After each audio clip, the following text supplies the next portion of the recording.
Um, so, hi, my name is Robin Ewing, and thank you for being here. I'm going to talk about Disney and its use of narrative structure to tell a story, and how Disney became its own brand of storytelling. So in my thesis paper, I focused more on how the times influenced the movies, and I narrowed my view onto two specific Disney movies, being Peter Pan from 1953 and The Hunchback of Notre Dame from 1996. So these movies were separated by 40 years, and I was looking into how that time changed how we make movies. And the question I set out to answer in the thesis portion was, how are Disney's depictions of the other influenced by the context of when they were made? Which basically means, what information can we gather about the year a movie was made from how the movie kind of treats minorities and its characters. And for example, the less than ideal treatment of Native Americans and women in Peter Pan is directly correlated to in the 50s, when many tribes had their sovereignty taken away and there was subject to forced assimilation, and America's ideal woman was a housewife and a mother. However, this talk will focus more on Disney as a whole and how the franchise has shifted over the years in terms of narrative, storytelling, and characters. I call myself a writer, and as a writer, I tend to notice things in movies that other people wouldn't, such as narrative structure, story structure, character development, and what movies might be trying to tell you subconsciously. So when I watch these movies, I use them to get inspired and to see what techniques and ideas I can recycle into my own work. And when it comes to structuring the narrative piece of a story, that's simultaneously the most challenging and the most interesting part to me. So through watching what we call cinematic masterpieces, I can learn from not only strengths and successes, but also failures and weaknesses. So in the beginning of the Disney franchise, we have what we call the golden age of Disney, and in this era, the story is simplistic, and the characters do not show any initiative in their own stories, and the characters, they're passive and the plot happens around them. This held especially true when the protagonist was female, such as in Snow White. So, in most stories and narratives, we call the protagonist the hero of the story, but that is simply not true in these early Disney movies. Instead of having character-led narratives, these films begin with the setting and the situation that the main character finds himself in, and the protagonist isn't shown until a few scenes in, because they aren't the focus of the movie. And then the middle of these movies are pretty sparse, like scenes happen only for comedy or for visual effect and don't do a whole lot plot-related. Let's look at Snow White, for example. This was the first Disney movie animated and the first full-length animated movie ever in film history. It was put into the Library of Congress for cultural significance, and it won Oscars awarded by Shirley Temple. So basically, it was a big deal, but I don't think that was because of the plotline and the narrative of it. In this film, the beginning of it happens very quickly, and every scene and line has weight and importance to what's happening. We get the information that we need, and then we move on. So we have the evil queen is jealous of Snow White's beauty, so she sends the huntsman to kill her, and Snow White runs away. And then it's simple, but the actions and the motivations are shown in a time-efficient manner. And then the rest of the movie happens very slowly. We see Snow White cleaning a house for a good portion of it, and an even longer portion is dedicated to the dwarves washing their hands. And it was cute and comedic, and for an audience that wasn't used to full-length animation, it was probably pretty fascinating to watch characters move and drawings have this personality.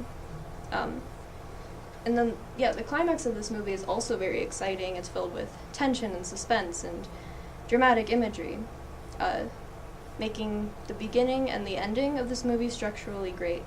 But based on the narrative as a whole, it is one of the weaker Disney movies. So, therefore, I would attribute most of its fame to being a charming movie and being the first of its kind, And it was also made in the 30s when the Great Depression was in full effect and the public needed something like this to raise spirits. And back then, animated movies weren't made to be the masterpieces the way we think of it now. Rather, they were for simple entertainment value and with the context of a loose story. So this is where Disney found its home, was in pure entertainment. So many of these early Disney films are not structured as full-length stories, but more short sequences held together by a plot. And this is taken to the extreme in Fantasia, which is actually 6 completely separate stories put together. The Fantasia was the idea of sound and music being connected to images and movement and animation, and thus each story was only a song long with super simple plots that fit the format. And then the next era of Disney continues this trend of short stories put together. 1943 to 1949 is what we call the Wartime Era, where funds were low as trade to Europe had been cut off by World War II, and many of the employees were drafted for the army. And of those who were not drafted, many filmmakers were called by the government to make propaganda films and training films for the army. So Disney was not doing well during this time, and they had a ton of ideas and plot lines that they wanted to convey, but they had to do them in these short story formats and put them together in what we call package films, which are 2 or 3 short films under one title. So the next era is called the Silver Age of Disney, and it is more, if not more notorious than the Golden Age. It ran from 1950 to 1967, including legendary films like Cinderella or Peter Pan. Protagonists and characters in these movies still have not taken any initiative, especially with the female protagonist shown. So, for example, we have Cinderella, who gives up on the ball after she is put down, and Alice in Wonderland is kind of wandering around aimlessly. She wants to go home, but she's not really making an effort. And Sleeping Beauty's big moment is falling asleep. But it's also in this era where we find more reasoning and meaning behind making these movies. If the point of making movies in the Golden Age was for simple entertainment, then the point of these movies is now adapting classic stories to a visual format. We also saw this in Snow White and Pinocchio, but this, in the Silver Age, out of all 8 of them, 101 Dalmatians is the only one that's truly original by Disney. So then we have Peter Pan, which the plot was taken from the legend of Peter Pan and turned into something special using what we now call Disney magic. And because there was already a plot, the makers of the animated version had a lot of material to work with beforehand, and thus made the plot simpler so that they could show off their fancy animating styles and techniques, and in the end this almost overshadowed the plot. All of the critiques of this movie were that it's visually stunning and nothing is said really about the characters of the plot. We finally see a shift of this in what we call the Dark Ages of Disney. It's called the Dark Ages of Disney because Walt Disney died, and that's, ironically enough, where we see things start to change. These stories are often focused on morality and lessons for the audience, and most of these characters are animals in order to make them more relatable to the audience. And now this is where we see characters start to have identity and agency in their own stories. Robin Hood, the main character, is the reason that the plot happens. In the Aristocats, the plot is about something bad has happened to the protagonists, and they are actively trying to fix this problem. And in the Black Cauldron, it is about going on a quest to actively do what it takes to save the world. And these characters are getting closer to what we call heroes. These characters are also now part of more complicated plots, having focus and direction put into where the story wants to go. So now the focus shifts a little more onto storytelling, and the majority of these movies were also original, and the Black Cauldron is also where we see Disney take its first dip into a PG rating instead of just rated G. So this is all due to the company being extremely experimental after the loss of Walt Disney and trying out their own ideas and methods. However, these movies are in what we call the Dark Ages because not many of them were commercial successes for a variety of reasons. But one of the stronger reasons is that though they had been getting closer to what kind of stories the people needed, what we call the Disney formula hadn't been corrected yet. And this formula was finally perfected in the Disney Renaissance, meaning Disney's Rebirth, which occurred from 1989 to 1999. In specific, this was done in part by a man named Christopher Vogler, who in 1985, a few years before the Disney Renaissance began, he wrote a practical guide to the hero with 1,000 faces, which references Joseph Campbell's hero's journey from 1949. So Christopher Vogler saw that this could be used to make Disney more successful, and he wrote a simple 7-page guide for the studio. And later this became required reading for anyone who worked at Disney Studios, and in 2007 Christopher Vogler published a full book on the subject. So the hero's journey is essential to understand for anyone who wants to write a good story. Not everything uses it, but it's important to understand rules before breaking or ignoring them in things like art and writing. This is a timeless outline of stories that feature heroes, as many stories do. And so when this was brought to Disney, we see a huge turn in content. This is why movies in the Disney Renaissance all seem to have kind of similar plots, is because they mostly follow the formula that Vogler gave. And this is where Disney protagonists finally do become heroes. We have characters like Simba, Mulan, Hercules, Quasimodo, Aladdin, who all take charge of their narratives and solve the problems that they're faced with.